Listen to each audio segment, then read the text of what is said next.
राजेंद्र गावडे वस्ता पलीकडा कब्जा घेतलेला आहे धनाश्री फंड पैलवांना नूतनचा रणरागिणी लढायला लागलेले आहे. मुलीही कोणत्या क्षेत्रात कमी नाही. 2016चं ऑलिम्पिक रिओला झालं. भारताकडून 118 खेळाडू रिओ ऑलिम्पिक साठी गेला होता. तिथं साक्षी मलिकनं या भारत देशाची आबरू राखली आणि कुस्ती खेळात पदक आणलं. मोळी डावाची पकड मोळी शवास आहे. तिचे वडील सुद्धा इथं हजर आहेत. हनुमंत फंड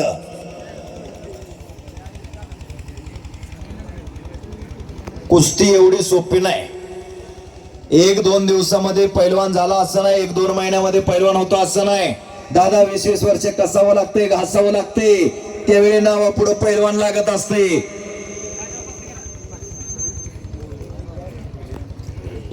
ऋषिकेश शेळके आणि शिवाजी टकले दोन्ही पैलवान आलेले आहे. त्यानंतर सतपाल सोनटक्के मनीष रायते तयारीत राहा. लगेच कुस्ती लागेल आपली कधीही. आणि 1 नंबरचे पैलवान गणेश जगताप आणि भारत मधने प्रतीक्षा बागडे वेदांतिका पवार आपली सुद्धा आता लगेच कुस्ती लागणार आहे. पैलवान असतो त्या घराण्याला घर पण असते. ज्या गावात पैलवान असतो त्या गावाला गाव पण असते. घराण्याला घर पण आणि गावाला गाव पण या पोरांमुळे येत असते. कुठल्या गावचा कुणाचा पोरगा पैसे भेटले येताना काय आणलं नाही आणि जाताना काय न्यायचं नाही. पोरगा कुणाचा पैसे भेटले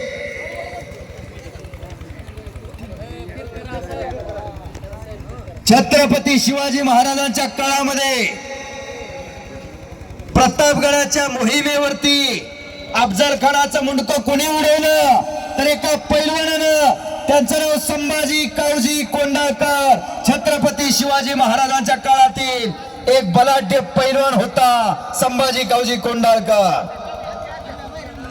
इंग्रज सत्तेविरुद्ध पहिला दंड कुणी थोपटला पैलवानानं.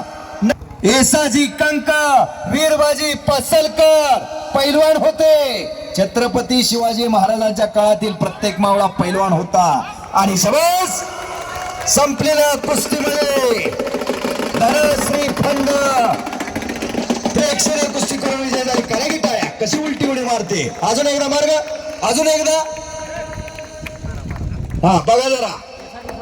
आणि आपल्यात तर काही गडी जरा वेळाने अजून उलटे उड्या मारतात सगळ्या रस्त्यावर. करा की टाळ्या.